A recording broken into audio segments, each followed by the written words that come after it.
തെരുവ് നായകൾ നാട്ടിൽ വിലസുകയാണ്. കുട്ടികളെയും മുതിർന്നവരെയും എന്ന് വേണ്ട നിരവധി പേർക്കാണ് തെരുവ് നായകളുടെ ആക്രമണം നേരിടുന്നത്. കേരളത്തിലെ പലയിടങ്ങളിൽ ഇങ്ങനെയുള്ള സംഭവങ്ങൾ ഉണ്ടാകുന്നു. തെരുവ് നായ്ക്കളെ നിയന്ത്രിക്കാൻ, അവയുടെ പെറ്റുപിരകൾ ഇല്ലാതാക്കാൻ വേണ്ട നടപടികൾക്ക് ഉത്തരവാദിത്തപ്പെട്ട തദ്ദേശ സ്ഥാപനങ്ങൾ മുൻകൈ എടുക്കണമെന്ന് സുപ്രീം കോടതി വരെ ആവശ്യപ്പെട്ടിട്ടും വേണ്ട നടപടികൾ ഉണ്ടാവുന്നില്ല. സംസ്ഥാന സർക്കാർ സുപ്രീം കോടതി നടപടികൾക്ക് അനുകൂലമായ നടപടികൾ പെട്ടെന്ന് ചെയ്യേണ്ടിയിരിക്കുന്നു. സ്കൂളിൽ പോകുന്ന കുട്ടികൾ, ജോലിക്ക് പോകുന്ന സ്ത്രീകൾ, ഇരുചക്ര വാഹനം ഓടിക്കുന്നവർ, തെരുവിൽ ഉറങ്ങുന്നവർ, പെട്രോൾ പമ്പ് ജീവനക്കാർ, പൊതുസ്ഥലങ്ങളിലുള്ളവർ എന്നു വേണ്ട എല്ലാവരുടെയും തെരുവ് നായ്ക്കൾ വിലസുകയാണ്. ആളുകൾ ഭീതിയോടെയാണ് ഇതിനെ കാണുന്നത്. തെരുവ് നായ ശല്യം കാരണം ഒരു സ്കൂൾ വരെ അടച്ചിടേണ്ട അവസ്ഥ തൃശ്ശൂർ ചൂണ്ടലിൽ ഉണ്ടായിരിക്കുന്ന ഘട്ടം വരെത്തി കാര്യങ്ങൾ. ഇതിനൊരു പരിഹാരം വേണ്ടേ?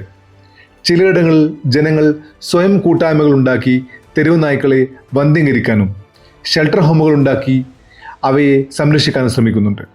അടാട്ട് പഞ്ചായത്തിലെ കാവൽ കൂട്ടായ്മ ഒരു ഉദാഹരണമാണ്.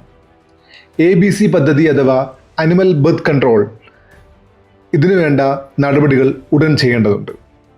ABCക്ക് വേണ്ട നടപടികൾക്ക് ആണ് ഉടനെ തീരുമാനമുണ്ടാവേണ്ടത്. ആക്രമണകാരികളായ തെരുവ് നായ്ക്കളെ ഇല്ലായ്മ ചെയ്യുന്നവർക്കെതിരെ കേസ് പാടില്ല എന്നാണ് സുപ്രീം കോടതിയുടെ പോലും നിലപാട്. പക്ഷേ ഇത് ചെയ്യേണ്ടത് ജനങ്ങളാണോ അതോ ബന്ധപ്പെട്ട അധികാരികളോ?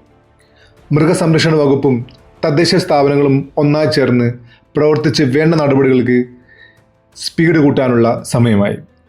മൃഗസംരക്ഷണ നിയമങ്ങളിലെ കുരുക്കുകളാണ് കാലാകാലങ്ങളായി സർക്കാരുകളും നേതാക്കളും തെരുവ് നായ്ക്കളെ കൊല്ലുന്നതിനും വന്ധ്യംകരിക്കുന്നതിനും തടസ്സമായി പറയുന്നത്. എന്നാൽ സംസ്ഥാനങ്ങൾക്ക് തന്നെ ഭേദഗതികൾ വരുത്തി വേണ്ട നടപടികൾ സ്വീകരിക്കാനുള്ള നിയമം ഇപ്പോൾ വന്നു കഴിഞ്ഞു.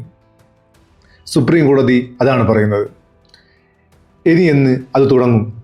ജനങ്ങളുടെ ജീവന് ഭീഷണിയാവുന്ന തെരുവ് നായ ശല്യത്തിന് പരിഹാരം കാണാൻ എല്ലാവരും ഒന്നിക്കേണ്ടതുണ്ട്. ക്ലിക്കിനോടൊപ്പം നിങ്ങളുണ്ടോ? നിങ്ങളുടെ പരാതി രേഖപ്പെടുത്തൂ. ഈ കൂട്ടായ്മയിൽ പങ്കാളിയാവൂ.